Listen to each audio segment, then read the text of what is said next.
दिल्ली येथे सुजानपूर नावाचा एक भाग आहे.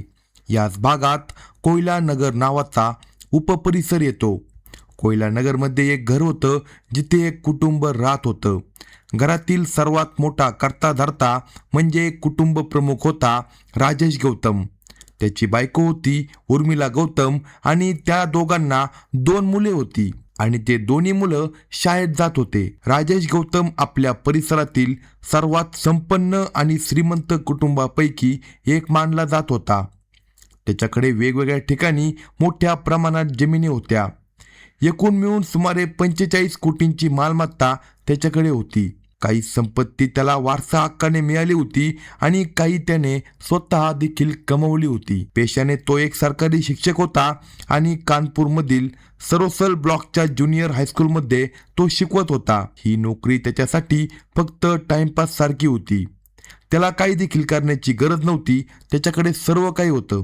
वडिलांनी कोट्यवधींची मालमत्ता वारस हक्काने सोडली होती. तरीही राजेश गौतम सरकारी नोकरीसोबत पार्ट टाइम मध्ये रिअल इस्टेट आणि प्रॉपर्टी डिलिंगचे काम करत होता.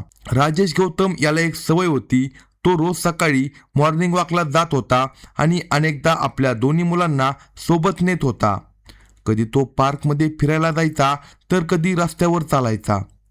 परिसरातील जवळपास प्रत्येकजण त्याला ओळखत होते. सर्वांच्या नजरेत त्याची प्रतिमा चांगली होती.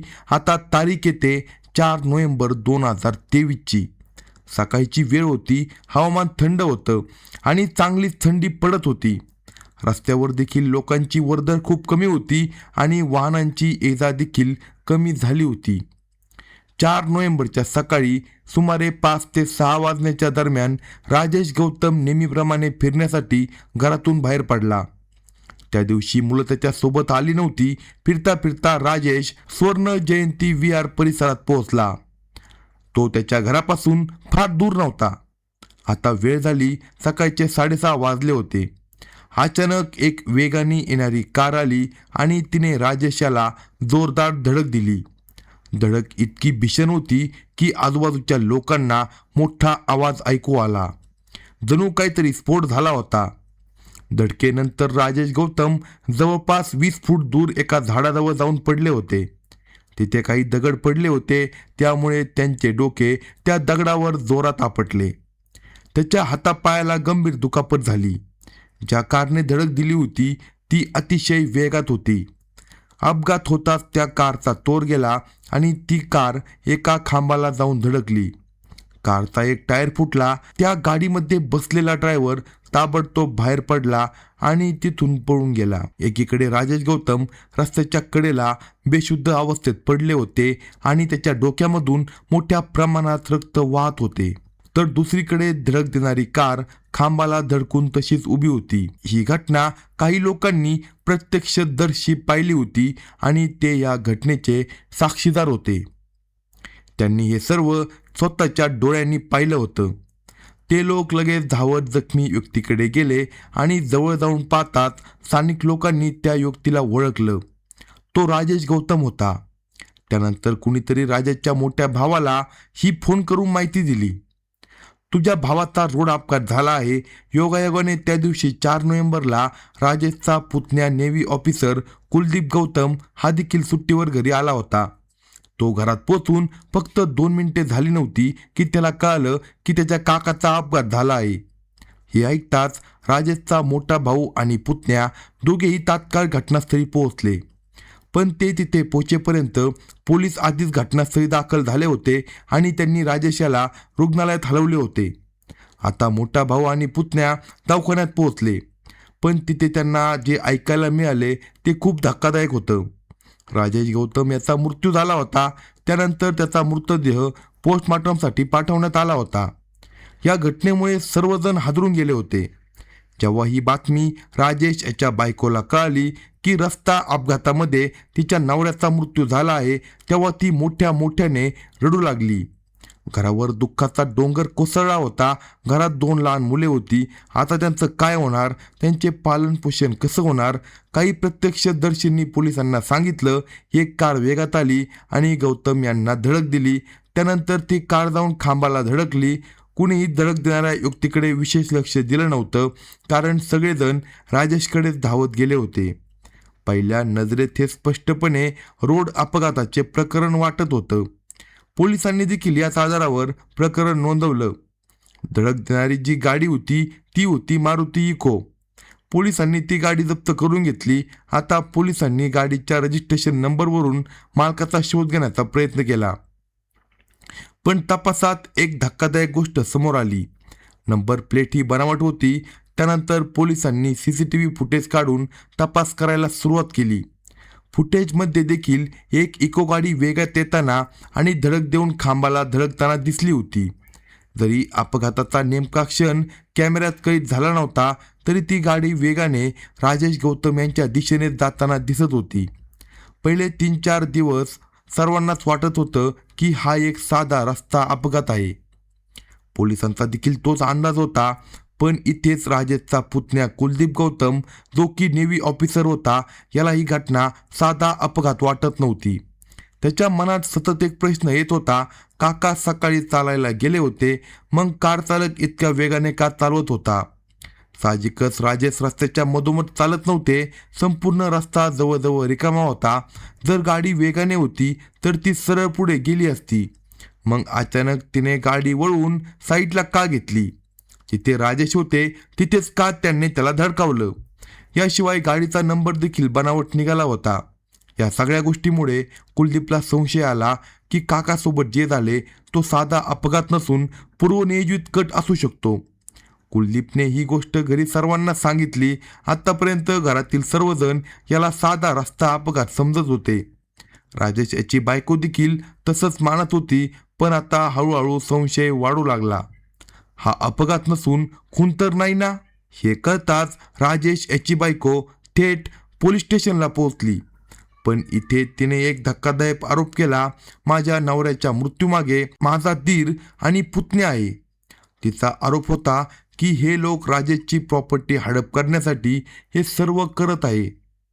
दरम्यान राजेश गौतम याचा एक व्हॉट्सॲप ग्रुप होता, ज्यात जवाहर नवोदयचे बॅट्समेट्स आणि मित्र होते. हे मित्र देखील काही सामान्य लोक नव्हते. काही IAS अधिकारी होते, काही IPS अधिकारी होते. उर्मिलाने नवऱ्याच्या मृत्यूबद्दल या ग्रुपमध्ये माहिती दिली होती. त्यानंतर राजेशचे मित्र सक्रिय झाले आणि आता पोलिसांवर दबाव आला.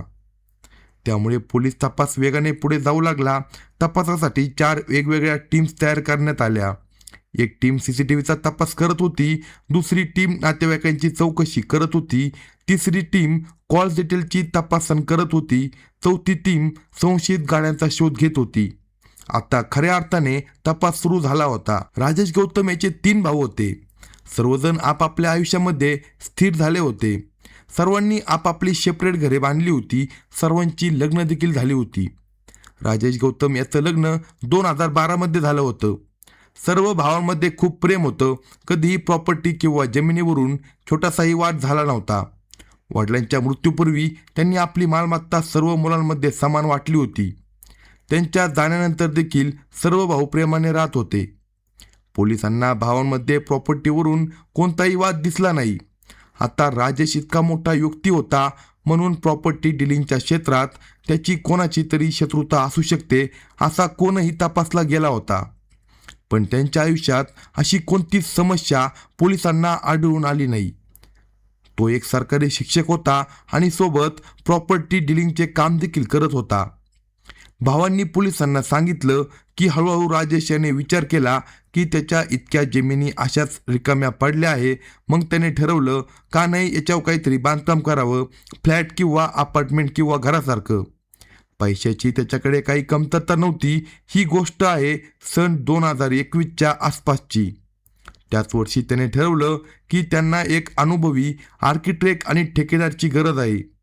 यासाठी त्यांनी आपल्या बॅचमेटच्या ग्रुपमध्ये पोस्ट टाकली. त्यांना आर्किटेक्ट आणि ठेकेदार हवा होता. या ग्रुपमध्ये त्यांचा एक मित्र होता, हेमंत सोनकर, जो ठेकेदारीचे काम करत होता. त्याने सांगितले तोच त्यांचे घर बांधून देईल. हेमंत सोनकरचा एक नातेवाईक होता, शैलेंद्र सोनकर, जो की आर्किटेक्ट होता. हेमंतने शैलेंद्रची ओळख राजेश गौतम याच्यासोबत करून दिली. त्यानंतर दोघांमध्ये सविस्तर चर्चा झाली. घरासाठी नकाशा तयार करण्यात आला. प्लॅनिंग सुरू झालं की आता नेमकं कसं करायचं. त्यानंतर दिल्ली सुजानपूर येथील राजेश यांच्या जमिनीवर बांधकाम सुरू झालं. सन 2021मध्ये हे काम सुरू झालं होतं. हेमंत सोनकर मजूर आणि मिस्त्री सांभाळत होता, म्हणजे तो ठेकेदार होता. आणि शैलेंद्र सोनकर हा डिझाईन सांभाळत होता, म्हणजे तो आर्किटेक्ट होता. याच दरम्यान हेमंत सोनकरची PSSP मध्ये सिपाई म्हणून निवड झाली. आता त्याला नोकरीसाठी जावे लागणार होतं, म्हणून त्याने आपले संपूर्ण काम शैलेंद्र सोनकरकडे सोपवलं आणि तो निघून गेला. दरम्यान पोलीस सर्व माहिती गोळा करत होते. CCTVत 2 गाड्या दिसल्या होत्या. पुतण्या कुलदीपला जे फुटेज मिळालं होतं ते त्याने पोलिसांना दिलं. जी मारुती इको गाडी खांबाला धडकली होती, तिचा तपास करताच समोर आलं की ती गाडी कल्याणपूरची आहे, जे कानपूरमध्ये येते. पोलिसांना वाटले की वॅगनर आर गाडी देखील कानपूरचीच असू शकते, म्हणून RTO ऑफिसमधून कानपूरमध्ये नोंद असलेल्या सर्व वॅगनर आर गाड्यांची माहिती काढण्यात आली. त्या सर्व मालकांचा शोध घेण्यात आला. त्यानंतर पोलीस एक एक करून सर्व वॅगनर मालकांना भेटू लागले. दरम्यान राजेशच्या भावांची सतत चौकशी सुरू होती. बोलता बोलता त्यांना एक महत्त्वाची माहिती मिळाली. काही काळापूर्वी राजेशची तब्येत अचानक बिघडली होती. त्याला रुग्णालयात दाखल करावे लागले होते. त्याने काहीतरी चुकीचे खाल्ले होते किंवा कुणीतरी त्याला काहीतरी दिले होते, कारण तो इतका यशस्वी झाला होता की कुणीतरी त्याच्यावर जळत असेल अशी शक्यता त्यांनी व्यक्त केली. ही माहिती मिळताच पोलिसांची एक टीम त्या रुग्णालयात पोहोचली, जिथे राजेश दाखल झाला होता. तपासात समोर आले की त्याने मोठ्या प्रमाणात विष घेतलं होतं, मात्र तो या विषातून वाचला होता आणि पूर्णपणे बरा झाला होता. यावरून पोलिसांना समजलं की राजेशच्या खुनाचा प्लॅन काही महिन्यांपासूनच तयार होत होता. पहिला प्रयत्न विष देऊन मारण्याचा झाला आणि आता रस्ता अपघात. राजेशच्या अन्नामध्ये विष मिसळलं गेलं होतं. तो किती वाजता फिरायला जातो, कोणत्या रस्त्याने जातो, खुनाच्या दिवशी किती वाजता घरातून निघाला, ही सर्व माहिती एखाद्या बाहेरच्या व्यक्तीला सहज मिळू शकत नव्हती. म्हणजे या खुनामागे घरातीलच कोणाचा तरी हात असण्याची शक्यता आता पोलिसांना वाटू लागली होती. पोलीस राजेश गौतम याच्या कॉल्स रेकॉर्ड्स आणि लोकेशनची तपासणी करत होते, पण त्यात त्यांना कोणताही संशयास्पद धागा समोर आला नाही. दरम्यान शेजाऱ्यांच्याकडून चौकशी करताना एक महत्त्वाची माहिती मिळाली. राजेश यांच्या घरी जो ठेकेदार काम करत होता, शैलेंद्र सोनकर, त्याचे घरात वारंवार येणे जाणे होते. विशेष म्हणजे तो बहुतेक वेळा राजेश घरात नसताना घरी येत होता आणि तासनतास घराच्या आत थांबत होता. ही माहिती मिळताच पोलिसांचा संशय राजेशची बायको उर्मिला आणि ठेकेदार शैलेंद्र यांच्यावर गेला. त्यानंतर पोलिसांनी उर्मिलाचे देखील कॉल डिटेल आणि लोकेशन काढून तपासले. घटनेपूर्वी ती कोणासोबत बोलत होती, तिचे लोकेशन काय होते, सर्व तपासले गेले. कॉल्स रेकॉर्डमध्ये एक धक्कादायक गोष्ट समोर आली. उर्मिला आणि शैलेंद्र यांच्यात फोनवर खूप जास्त बोलणे होत होते. व्हॉट्सॲपवर चॅटिंग, व्हिडिओ कॉल, सर्व काही सुरू होतं. राजेश गौतम यांना 2 मुले होती, एक 9 वर्षाचा आणि दुसरा त्याहून लहान. मोठ्या मुलाने पोलिसांना सांगितलं त्याची आई त्या अंकलसोबत नेहमी व्हिडिओ कॉलवर बोलत असायची आणि त्या अंकल व्हिडिओ कॉलवर आपले कपडे देखील काढत होता. दरम्यान गाड्यांच्या तपासात वॅगनरचा मालक देखील सापडला. त्याने सांगितले शैलेंद्रने ती गाडी काही कामासाठी भाड्याने घेतली होती. लोकेशन तपासात आणखी एक मोठा खुलासा झाला. ज्यावेळी राजेश गौतम यांचा अपघात झाला त्यावेळी उर्मिला आणि शैलेंद्र दोघांची लोकेशन त्याच भागात होती. म्हणजे घटनेच्या वेळी ते दोघेही त्या परिसरात उपस्थित होते. पोलिसांना आता खूप महत्त्वाचा धागादोरा मिळाला होता. पुतण्या कुलदीपला CCTV फुटेज मिळाल्यानंतर आणि प्रकरणावर संशय व्यक्त केल्यानंतरच उर्मिलाने अचानक आरोप केला होता की तिच्या नवऱ्याच्या खुनामागे त्याचा मोठा भाऊ आणि पुतण्या आहे. पण त्याआधी तिने कुणावर देखील आरोप केला नव्हता. ती सतत हा फक्त रस्त्याचा अपघात आहे असे सांगत होती. त्यामुळे पोलिसांचा संशय आणखीनच वाढला होता. सर्वप्रथम पोलिसांनी जगतपुरी ओल्ड शिवली रोड येथे राहणाऱ्या ठेकेदार शैलेंद्र सोनकरला ताब्यात घेतले. त्यानंतर उर्मिला गौतमला देखील ताब्यात घेण्यात आलं. त्यानंतर शैलेंद्रचा मावस भाऊ विकास सोनकर याला देखील अटक करण्यात आली. हा तोच व्यक्ती होता जो वॅगनर गाडी चालवत होता. याशिवाय आणखी एक व्यक्ती होता सुमित कठेरिया. हा तोच व्यक्ती होता जो मारुतीची इको कार चालवत होता आणि ज्याने राजेश गौतम याला धडक दिली होती. मात्र सुमित हा फरार झाला होता. बाकी तिघे आता पोलिसांच्या ताब्यात आले होते. पोलिसांनी थोडी कडक चौकशी करताच हे तिघे देखील तुटले आणि त्यांनी संपूर्ण कटाची कहाणी उघड केली. आरोपींनी पोलिसांना सांगितलं की राजेश गौतम यांनी जेव्हा दिल्ली सुजानपूर येथे नवीन घर बांधण्याचे काम सुरू केले तेव्हा शैलेंद्र तिथे ठेकेदारी करत होता. ठेकेदार असल्यामुळे कधी पैशाच्या कामासाठी तर कधी बिल्डिंग मटेरियलसाठी त्याचे राजेश याच्या घरी जाणे येणे वाढत होते. कारण राजेश दिवसभर शाळेत असायचा म्हणून घरातील सर्व कामं उर्मिला सांभाळत होती. याच दरम्यान उर्मिला गौतम आणि शैलेंद्र सोनकर या दोघांची ओळख झाली. हळूहळू दोघांमध्ये बोलणे वाढले. नंतर त्यांचे फोनवर संवाद सुरू झाले आणि पाहता पाहता दोघांमध्ये प्रेमसंबंध निर्माण झाले. इतकेच नाही तर आता त्यांच्यात शारीरिक संबंध देखील सुरू झाले. राजेशचा जास्तीत जास्त वेळ घराच्या बाहेर जात होता. दिवसभर तो शाळेत असायचा आणि नंतर प्रॉपर्टी डीलिंगचे काम आणि इतर कामे सांभाळायचा आणि तो कधीकधी रात्री उशिरा घरी यायचा. म्हणून घरात काय चाललं आहे याची सुरुवातीला त्याला काही कल्पना नव्हती. उर्मिलाला माहीत होते की राजेश हा कधी घरी येतो आणि कधी बाहेर जातो. मुलं कधी शाळेत असतात हेही तिला माहीत होतं. याच वेळेचा फायदा घेऊन ती शैलेंद्रला घरी बोलावत असायची. शैलेंद्र देखील कन्स्ट्रक्शनच्या कामाचा बहाणा करून उर्मिलाला भेटण्यासाठी घरी येत होता. पूर्वी राजेश गौतम आणि त्याचे कुटुंब इतर ठिकाणी राहत होते. जून 2023 मध्ये ते कोयलानगर येथील नव्या घरात शिफ्ट झाले. जुन्या घराच्या परिसरात शेजाऱ्यांसोबत त्यांचे खूप जवळचे संबंध होते. अशा ठिकाणी कोणताही अनोळखी व्यक्ती वारंवार घरात येत असेल आणि बराच वेळ थांबत असेल तर लोकांच्या नजरेत ते येणार होते. अशाच प्रकारे राजेश याला शैलेंद्रबद्दल माहिती मिळाली की त्याच्या अनुपस्थित तो घरी येतो. त्यानंतर राजेश याने एक दिवस शैलेंद्रला समज दिली, घरात येऊ नको, कन्स्ट्रक्शनसाठी जे काही लागेल मला फोन कर, मी पाठवून देईल, घरी येण्याची गरज नाही. शैलेंद्रने ठीक आहे असे सांगितलं. त्यानंतर राजेश याने आपली बायको उर्मिलाला देखील समज दिली, कोणालाही घराच्या आत घेऊ नको, लोक बघतात आणि काय बोलतात. पण याच्या बावजूद देखील शैलेंद्र उर्मिलाला भेटण्यासाठी घरी येतच राहिला. शेवटी राजेश यांनी राजमिस्त्रीचे सर्व बाकी पैसे दिले, हिशोब पूर्ण केला आणि त्याला कामावरून काढून टाकलं. आता शैलेंद्र उर्मिलाला भेटण्यासाठी घरी येऊ शकत नव्हता. पण दोघांची फोनवर रोज बोलणं सुरू होतं. व्हिडिओ कॉल देखील चालू होता. आता प्रश्न होता, हे असे किती दिवस चालणार? याच विचारातून दोघांनी हळूहळू राजेशला कायमचा रस्त्यातून हटवण्याचा विचार केला. जेव्हा दोघांना खात्री झाली की त्यांची विचारसरणी एकच आहे तेव्हा त्यांनी उघडपणे राजेशचा खून करण्याबाबत चर्चा सुरू केली. उर्मिलाला हवे तर नवऱ्याला घटस्फोट देऊन शैलेंद्रसोबत लग्न करू शकत होती. पण तिला फक्त प्रेमच नव्हते हवे तर नवऱ्याची संपत्ती देखील पाहिजे होती. घटस्फोट दिल्यानंतर संपत्ती हातातून जाईल ही तिला भीती होती. पोलीस तपासात हे देखील समोर आले की उर्मिला घटस्फोट घेऊ इच्छित होती, पण तिच्या माहेरच्या लोकांनी त्याला विरोध केला होता.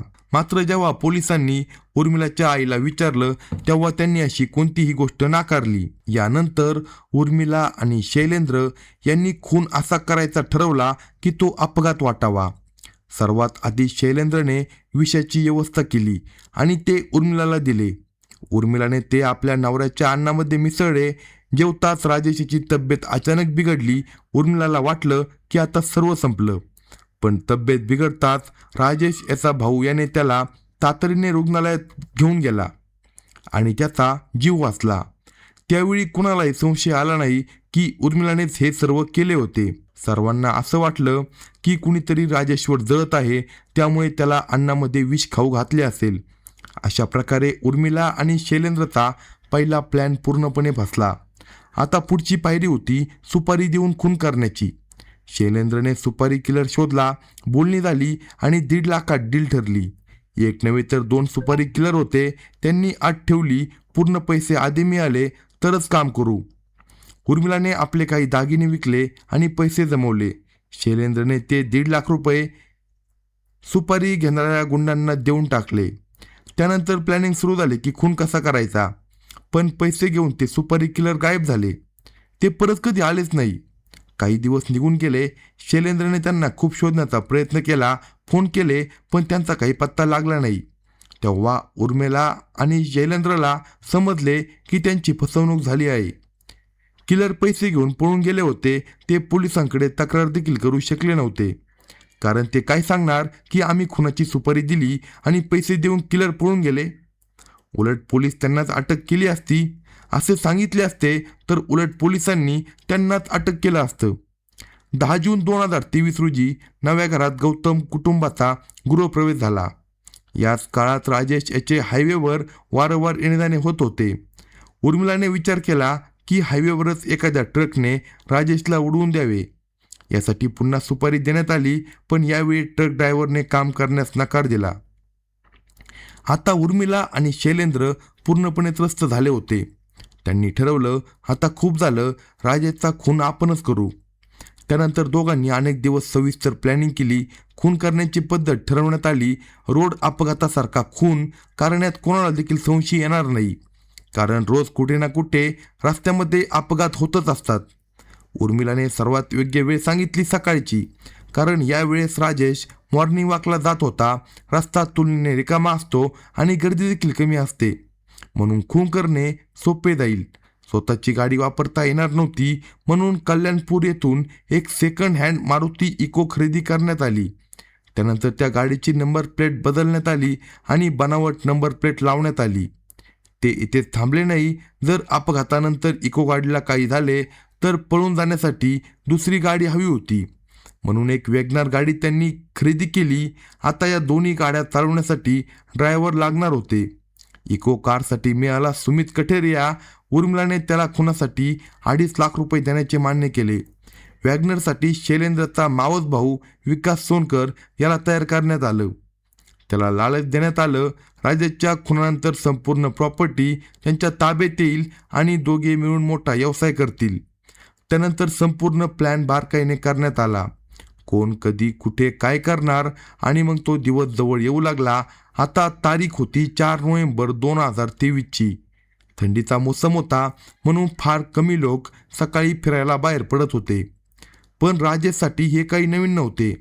तो प्रत्येक हवामानात नियमाने मॉर्निंग वॉकला जात होता आणि अनेकदा आपल्या मुलांना देखील सोबत नेत होता. उर्मिलाला नवऱ्याचा खून करायचा होता, पण ती आपल्या मुलांना मारू इच्छित नव्हती, म्हणून तिला त्या दिवशी मुलांना घरातच थांबवायचं होतं. 4 नोव्हेंबरच्या सकाळी जेव्हा राकेश मॉर्निंग वॉकसाठी तयार झाला, तेव्हा उर्मिलाने सांगितले, आज मुलांना घेऊन जाऊ नका.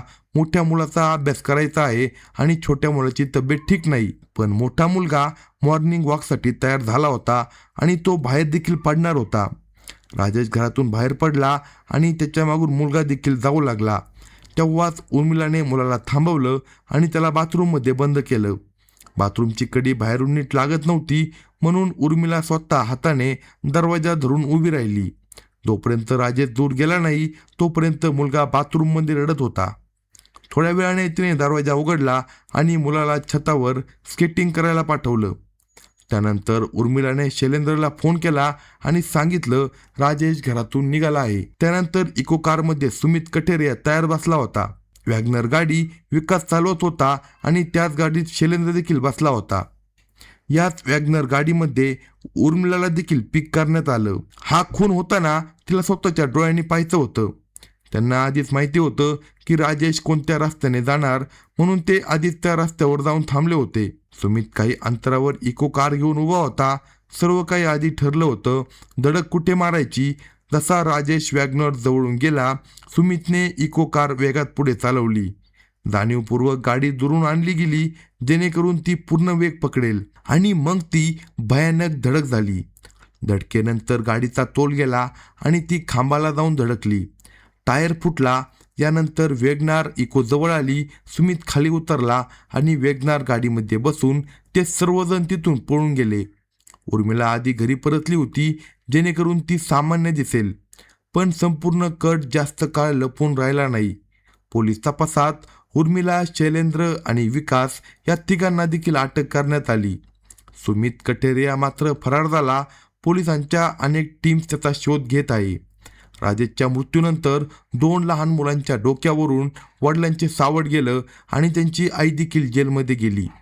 राजेशच्या मोठ्या भावाने मुलांची जबाबदारी घेतली आणि त्यांच्या संभोगाची जबाबदारी स्वीकारली. या प्रकरणाचा खटला न्यायालयात सुरू आहे. अशाच नवनवीन क्राईम स्टोरी ऐकण्यासाठी कलम 302 या मराठी चॅनलला लगेच सबस्क्राईब करा आणि आपल्या प्रतिक्रिया कमेंट बॉक्समध्ये कळवा.